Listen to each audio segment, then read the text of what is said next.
got to have hope. 1023 for one moment. We're trying to ascertain what is happening. As president of the Board of Supervisors, it's my duty to make this announcement. Both Mayor Moscone and Supervisor Harvey Milk have been shot and killed. 6 years before that fateful day, in 1972, Harvey Milk arrived in San Francisco. He was 42 years old, and he'd been a Navy officer, a teacher, and a Wall Street analyst. Now he was ready to start a new life. He opened a camera store on Castro Street, the heart of the city's growing gay community. And there, he felt a freedom he had never known before. When I walked through that door, I announced to the world that I also was gay. And it was like taking a huge burden off my back. I no longer had to live a double standard, double life. At the time, not many gays or lesbians were willing to come out for fear of losing their jobs, getting harassed by police, or being assaulted on the streets. But you just can't even walk down the street.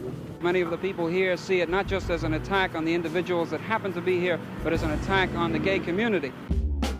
In San Francisco, Milk devoted himself to bringing the gay community and the straight world together. Here's Harvey. He organized a group of gay and lesbian-owned businesses and hosted an annual street fair to promote them. His store became a gathering place, and not just for gay men. He reached out to the disabled, the elderly, working mothers, the poor, and union leaders like Jim Elliott. More and more you start listening to him and getting involved with him, because, gee, this is the kind of guy that is going to talk about you. In 1977, Milk won a seat on San Francisco's City Council, the Board of Supervisors. He was one of the first openly gay Americans to be elected to public office. I will fight to give those people who had once walked away hope, so that those people will walk back in. Thank you very much. True to his word, Milk became an advocate for affordable housing, senior citizens, and public transportation. And in his first big victory, he got a law passed making it illegal to discriminate against gay employees.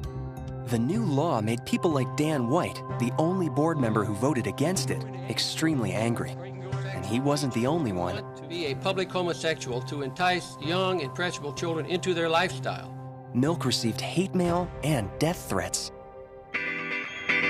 But around the country, a movement for gay rights was growing.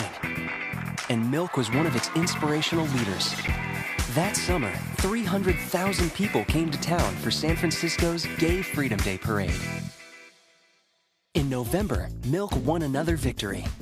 He helped defeat a state law that would have banned gays and lesbians from teaching in California's public schools. 3 days later, Supervisor White resigned from the board. When he changed his mind and asked for his job back, the mayor had already chosen a replacement. White carried a loaded gun to City Hall and shot both the mayor and Milk.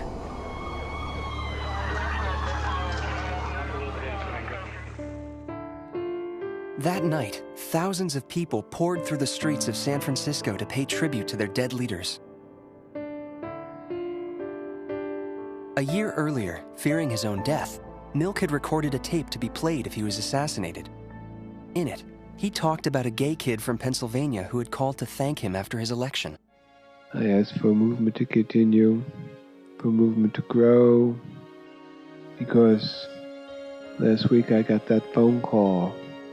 In my election, gave somebody else, one more person, hope. And after all, that's what it's about. You gotta give them hope.